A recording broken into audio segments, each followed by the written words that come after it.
5 fascinating movies that intersect with a Christian worldview if you pay close attention. Now, some of these I think are very intentional, that they're weaving in Christian ideas.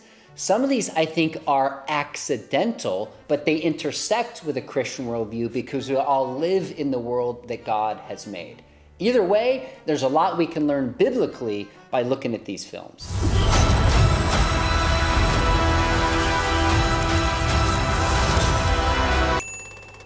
First movie is Infinity War, one of my all-time favorite films. The theme of this movie is, when can we sacrifice a human life? And it raises the question, who is the ultimate hero? Now the movie starts where Thanos has Thor captured and Loki has a decision. Will I give up the stone to Thanos or allow him to sacrifice my brother Thor? You also have the example of Scarlet Witch, who's falling in love with Vision, but he has the stone here.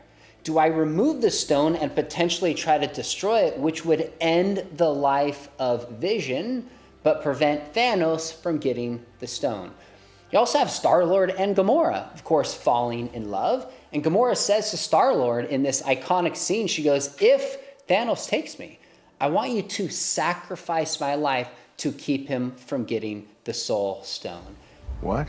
And then one of the most iconic scenes to me in the entire MCU is this battle between Iron Man and between Thanos. And Doctor Strange is watching, and he has a decision to make. Will I allow Thanos to kill Iron Man or give him the Time Stone to save his life?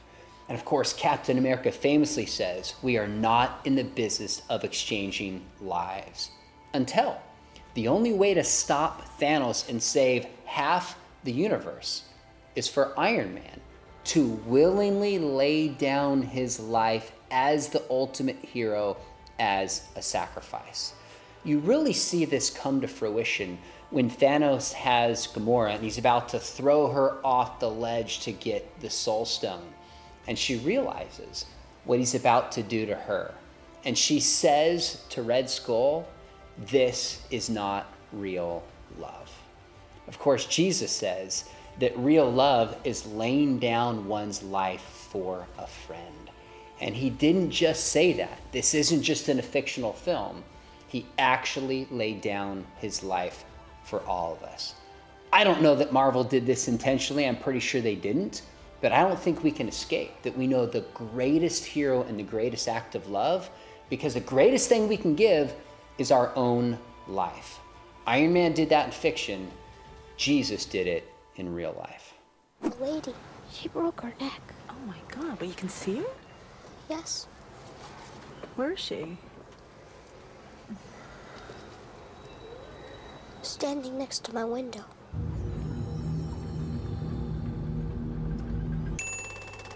Sixth Sense is another brilliant film. I recently rewatched it. It's from 1999 with both of my boys.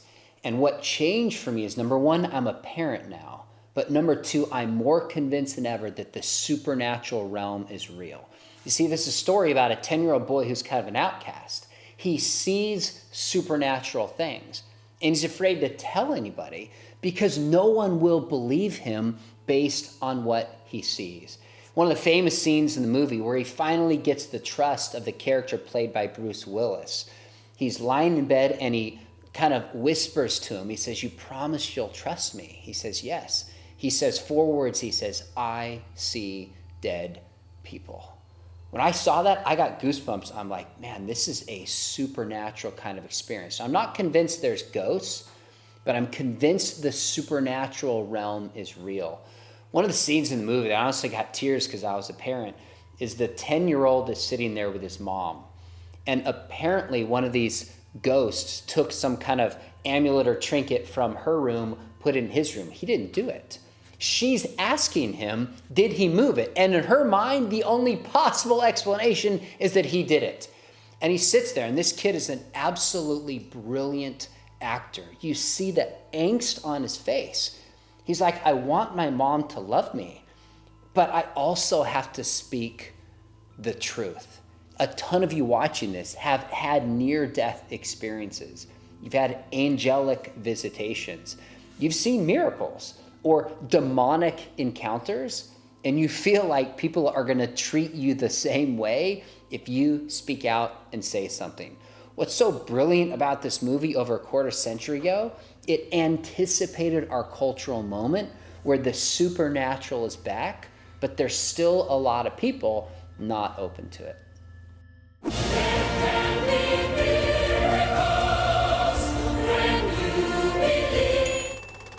The third movie is Prince of Egypt, obviously an animated film. And there's a song in this movie when they're leaving Egypt, and the line says, there can be miracles when you believe. Notice the pattern. You believe first, and then miracles happen. Everything I am is a lie. As much as I like that film, they got it exactly backwards. God didn't do miracles because the people believed. He did miracles so that they would believe, as a sign, as a piece of evidence that he was real and he was with them. So Exodus 14:31 says, and when the Israelites saw the mighty hand of the Lord displayed against the Egyptians, the people feared the Lord and put their trust in him and in Moses, his servant. In other words, they saw it first, they believed, and then they acted in faith. Read Exodus 7-14, and over again, a miracle is done, gives them knowledge, and then they respond in faith. Peter, are you all right? Fourth movie, of course, you know this was coming, is Spider-Man. And one of the iconic scenes, this is in the 2002 Spider-Man with Tobey Maguire, which of course goes back long earlier to the comic books, is Ben Parker says to Peter Parker before he understands what it means to be a superhero. And this ends up costing Peter Parker something, and he doesn't realize it until afterwards. As he says this famous line, he says, with great power comes great responsibility. Friends, that is a biblical idea. Luke 12:48, Jesus said, everyone to whom much was given, of much will be required. It's a biblical idea that we have a responsibility to those with less resources. We have a responsibility to those with less power. We are to care for those and protect people who can't protect themselves. That is the ethic built into the character of Spider-Man, and one reason he's my favorite. My name is Robert Neville. I'm a survivor living in New York City. The last one is a movie, might surprise you on this list, the 2007 movie I Am Legend. Now in this movie, 90% of the world has died from this infection that mutated, this virus, meant to cure cancer.